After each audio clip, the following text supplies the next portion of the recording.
اور ہم ایک بار پھر اس شخص کا انتظار کرنے لگے تھے جس کے انتظار میں پچھلی بار ہم نے سارا دن اس ہوٹل میں بے مقصد گزارا تھا۔ مگر اب کی بار نوید نے مجھ سے وعدہ کیا تھا کہ اس کا وہ دوست ضرور آئے گا۔ پچھلی بار تو وہ بہت مصروف تھا اس لیے وہ آ ہی نہیں سکا تھا۔ جلد ہی ہمارا انتظار ختم ہو گیا تھا اور نوید کا وہ دوست آ گیا تھا جو مجھے پردیس بھیجنے کی ٹکٹ تھا۔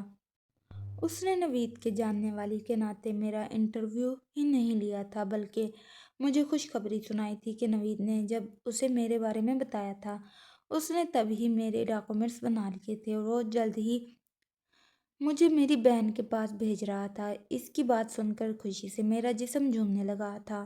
مجھے تو اس بات کا اندازہ بھی نہیں تھا کہ میرا سب کام اتنی آسانی سے اور مفت ہو جائے گا۔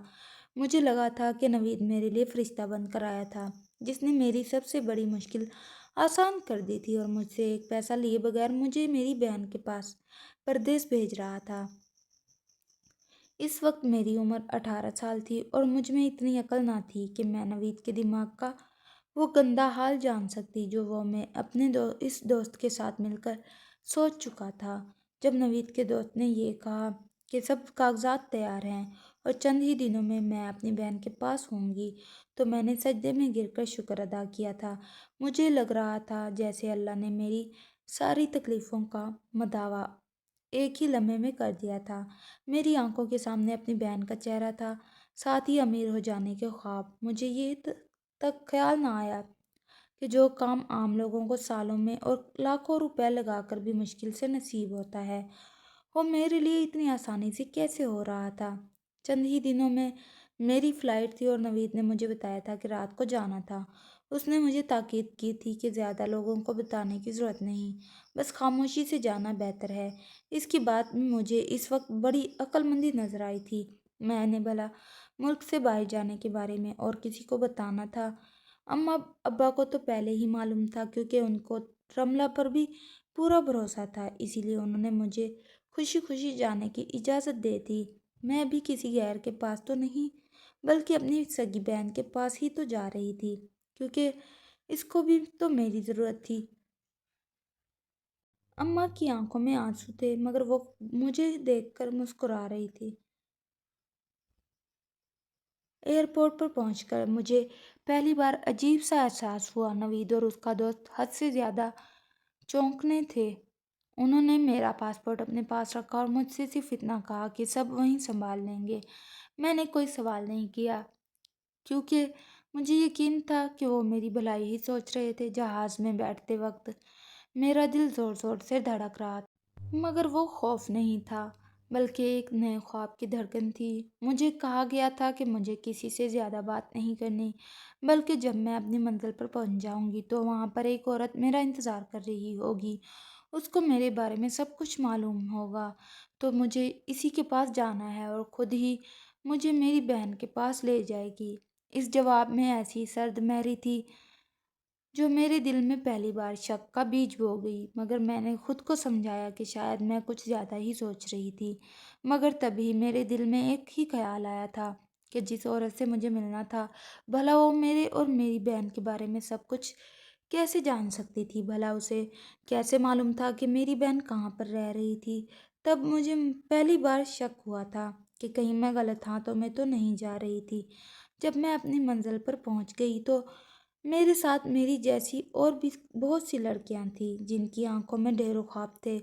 اسی رات مجھے سچ کا پہلا زخم لگا جب ایک لڑکی نے روتے ہوئے بتایا کہ وہ سب بیچی جا چکی تھی، کوئی غیر قانونی کاغذات نہیں، کوئی حق نہیں ہو، کوئی آواز نہیں، ہم سب کو مختلف جگہوں پر بھیجا جانا تھا۔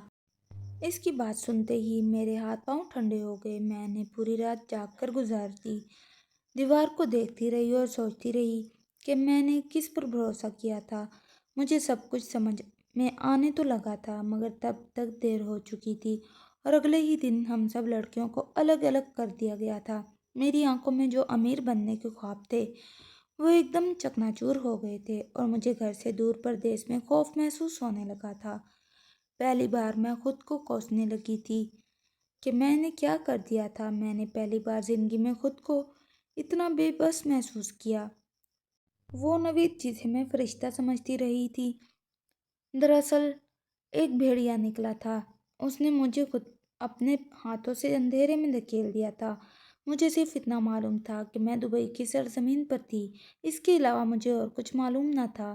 مجھے گھر سے دور ایک ہفتہ گزر گیا تھا۔ میں نے ہر دن خود کو ٹوٹتے محسوس کیا تھا، مگر کہیں نہ کہیں ایک ننھی سی امید زندہ تھی۔ میں نے خاموشی سے ہر بات نوٹ کرنا شروع کی، لوگوں کے چہرے، ان کے نام، راستے۔ میں نے موقع کا انتظار کرنا شروع کر دیا کہ کب میں اس قید سے نکل بھاگوں۔ ایک دن قسمت نے میرا ساتھ دیا۔ ایک رات جب ہم لڑکیوں پر پہرا زدہ کم تھا تو میں اس فلیٹ کے پیچھے کے دروازے سے نکلنے میں کامیاب ہو گئی تھی، جس کے اندھیرے کمرے میں نے ایک ہفتہ گزارا تھا۔ مجھے نہیں معلوم تھا کہ مجھے کہاں جانا تھا، مگر میں بس اتنا جانتی تھی کہ مجھے وہاں نہیں رکنا۔ میں کئی گھنٹے بھاگتی رہی۔ بھاگنے کی وجہ سے میرے کپڑے جگہ جگہ سے پھٹ گئے تھے، سارا جسم تکلیف میں تھا۔ میں جتنا دور بھاگ سکتی تھی بھاگ گئی تھی، اور پھر تھک ہار کر ایک دیوار کے ساتھ لگ کر بیٹھ گئی۔ مجھے کچھ نہیں معلوم تھا کہ مجھے اب کیا کرنا تھا۔ میں ایک اجنبی ملک میں تھی جہاں پر میرے پاس کھانے کے لیے ایک وقت کا کھانا تک نہیں تھا۔ اس رات شاید میں نے اپنے سارے آنسو بہا دیے تھے، اور اس وقت مجھے خود سے شدید نفرت ہونے لگی تھی کہ آخر میں نے اتنا لالچ کیوں کیا تھا۔ میں جس گھر میں رہ رہی تھی وہاں پر بھی تو ابا نے ہماری ہر ضرورت پوری کی تھی۔ جب میری بہن نے مجھ سے کہا تھا کہ وہ اپنے شوہر سے بات کرے گی اور خود مجھے پردیس میں بلوا لے گی، تو میں اتنی بے صبری کیوں ہو گئی تھی کہ کسی فراڈیے کے ہاتھوں دھوکہ کھا کر ایک اجنبی سرزمین میں بے آسرا بیٹھی تھی۔ اب میں سوچ چکی تھی کہ کسی نہ کسی طرح میں اپنی بہن سے رابطہ کروں گی، کیونکہ ایک اسی کا نمبر تو مجھے زبانی یاد تھا، اور وہ بھی صرف اس وجہ سے کہ میں رملہ کے گھر جا کر اپنی بہن سے بہت بار بات کر چکی تھی۔ مجھے یقین تھا کہ میرا اپنی بہن سے رابطہ ہو جائے گا اور وہ ضرور میری مدد کرے گی۔ اسی امید میں اسی دیوار کے ساتھ ٹیک لگا کر سو گئی۔ جب سورج کی پہلی کرن میرے چہرے پر پڑی تو میری آنکھ خود بخود کھل گئی۔ آنکھ کھلنے کے بعد کچھ دیر تک مجھے سمجھ ہی نہیں آیا تھا کہ آخر میں کہاں تھی، اور جب مجھے یاد آیا کہ میں اپنے گھر، اپنے ماں باپ سے دور ایک اجنبی زمین پر تھی، تو میری آنکھوں میں ایک بار پھر آنسو آ گئے تھے، جن کو میں نے صاف کیا اور اٹھ کھڑی ہوئی۔ بھوک سے میرا سر چکرا رہا تھا۔ میں کچھ کھانے کی تلاش میں چل پڑی۔ قریب کی ایک دکان سے مجھے کھانے کے لیے سوکھی روٹی مل گئی تھی۔ میں سوچ رہی تھی کہ کاش میں نے اتنی بڑی غلطی نہ کی ہوتی۔ مجھے تو یہی لگا تھا کہ جب میں باہر کے ملک چلی جاؤں گی تو جلد ہی مجھے کوئی نہ کوئی کام مل جائے گا، میں ڈھیروں پیسے کمانے لگوں گی، مگر حقیقت تو بالکل ہی الٹ تھی۔ پردیس کی زندگی میرے سامنے تھی۔ وہاں پر تو کسی کو کسی سے کوئی مطلب نہ تھا، کسی نے مڑ کر میری طرف دیکھا تک نہ تھا۔ میں سوچتی رہی کہ آخر میں کس طرح اپنی بہن سے رابطہ کروں، کیونکہ کوئی بھی میری مدد کرنے کو تیار ہی نہیں تھا۔ سارا دن گزر چکا تھا اور ایک بار پھر سے رات کا اندھیرا میرے سر پر پھیلنے لگا۔ سارا دن ماری ماری پھرنے کے بعد میرا جسم درد سے دکھ رہا تھا، اس لیے میں فٹ پاتھ پر پڑے ایک بینچ پر ہی سو گئی تھی، اور پھر یہ میرا معمول بننے لگا تھا۔ میں ہر روز صبح سویرے اٹھتی، ادھر ادھر بے مقصد بھٹکتی رہتی، ہر ایک سے مدد مانگتی، مگر کوئی بھی میری مدد کرنے کو تیار ہی نہیں تھا۔ اور پھر رات ہوتے ہی میں سڑک کنارے کسی درخت کے نیچے پڑے بینچ پر یا کسی دیوار کے ساتھ بیٹھی سو جاتی۔ مجھے لگا تھا کہ میں اس فلیٹ سے بھاگ آئی تھی تو شاید اب میری عزت محفوظ تھی، مگر یہ میری سب سے بڑی غلط فہمی تھی، کیونکہ ایک رات جب میں سو رہی تھی تو اچانک مجھ پر 3 سے 4 لڑکے کے حملہ آور ہوئے تھے۔ میں نے خود کو بچانے کی بہت کوشش کی تھی، مگر انہوں نے مجھے چھوڑا نہیں تھا، بلکہ وہ تو نشے میں دھت اپنی ہوس پوری کرنے کے لیے ہی مجھ پر حملہ آور ہوئے تھے۔ جب انہوں نے میری عزت داغدار کر دی تو وہ مجھے وہیں کوڑے کے ڈھیر پر پھینک کر چلے گئے۔ میں اپنے پھٹے کپڑے سنبھالتی دیوار کے ساتھ ٹیک لگا کر بیٹھی، زاروں قطار روتی رہی۔ اس دن میں حلق پھاڑ پھاڑ کر روئی تھی۔ تبھی پاس سے گزرتی ایک عورت کو مجھ پر ترس آ گیا تھا، اور وہ مجھے اپنے ساتھ اپنے گھر لے گئی تھی۔ اس کی زبان مجھے سمجھ میں نہ آتی تھی، مگر وہ مجھ پر مہربان تھی۔ مجھے اس کے کچھ پالتو جانوروں کا خیال رکھنا ہوتا تھا، جس کے بدلے وہ مجھے 2 وقت کی روٹی اور 2 جوڑے کپڑے کے دے دیتی تھی۔ میں نے اس عورت سے مدد مانگی تھی اور کوشش کی تھی کہ اپنی بہن سے رابطہ کرتی، مگر مجھے جو نمبر یاد تھا وہ نمبر تو میری بہن کا تھا ہی نہیں، جس کا صاف مطلب تھا کہ مجھے وہ نمبر بھی بھول چکا تھا جو میری آخری امید تھا۔ مگر اس عورت نے مجھ پر ایک احسان کیا تھا کہ اس نے مجھے اپنے گھر سے نہیں نکالا تھا بلکہ اپنے گھر میں رہنے کی اجازت دیتی تھی، اور تب ہی مجھے معلوم ہوا تھا کہ میں امید سے تھی۔ میرے پیٹ میں ایک ناجائز بچہ پل رہا تھا جس کو میں ضائع تو کرنا چاہتی تھی، مگر مجھ میں ہمت نہیں ہوتی تھی کہ میں اس کو ضائع کر دیتی، کیونکہ آخر وہ میرا خون تھا۔ اسی لیے میں نے اس بچے کو پیدا کرنے کا فیصلہ کر لیا تھا۔ جب اس بچے کی پیدائش کا وقت آیا اور میں نے اسے جنم دیا تو میں یہ دیکھ کر حیران رہ گئی تھی کہ جس ہسپتال میں نے اس بچے کو پیدا کیا تھا، اس ہسپتال میں ہر کوئی میرے بچے کو دیکھنے کے لیے دور دور سے آ رہا تھا۔ اور تبھی ایک ڈاکٹر مجھے کہنے لگا کہ اگر میں اپنا بچہ ان کے حوالے کر دوں گی تو وہ مجھے منہ مانگی پیسے دینے کے لیے تیار تھے۔ ایک ایک لمحے کو تو میرے ذہن آیا کیوں نہ میں وہ بچہ ان کے حوالے کر کے ان سے وہ پیسے لے لیتی اور واپس اپنے اماں ابا کے پاس چلی جاتی، مگر دوسرے ہی لمحے میں نے سوچا کہ آخر وہ ایسا کیوں کہہ رہے تھے؟ آخر میرے بچے میں ایسی بھی کیا خاص بات تھی جس کے بدلے میں وہ مجھے ڈھیروں پیسے دینے کے لیے تیار تھے؟ تبھی ایک ڈاکٹر نے مجھے اس بچے کے بارے میں جو حقیقت بتائی وہ سن کر میری آنکھیں پھٹی کی پھٹی رہ گئی تھیں۔ مجھے اپنے کانوں پر یقین ہی نہیں آ رہا تھا کہ میں کیا سن رہی تھی۔ وہ ڈاکٹر مجھے کہنے لگا کہ میں نے جس بچے کو پیدا کیا تھا وہ عام انسانوں سے بالکل مختلف تھا، کیونکہ اس کا خون عام انسانوں سے مختلف تھا۔ اس کا بلڈ گروپ گولڈن بلڈ تھا، جو دنیا میں نہ ہونے کے برابر تھا۔ پہلے تو مجھے یقین ہی نہیں آیا تھا، مگر جب میں نے خود اس بچے کو دیکھا، اس کا کچھ خون ڈاکٹر نکال چکے تھے تاکہ اس ٹیسٹ کر سکتے، تو میری بھی آنکھیں حیرت سے کھل گئی تھیں، کیونکہ وہ سب ڈاکٹر سب تو ہی کہہ رہے تھے وہ تو کوئی انوکھا ہی بچہ تھا وہ، مگر میری اولاد تھا، بھلا میں اس کو چند پیسوں کے بدلے بیچ کر اپنے ماں باپ کے پاس کیسے جا سکتی تھی؟ اس لیے میں نے فیصلہ کر لیا تھا کہ چاہے مجھے کتنی بھی محنت کرنا کیوں نہ پڑ جائے، میں اپنے بچے کو اپنے ساتھ ہی لے کر واپس جاؤں گی۔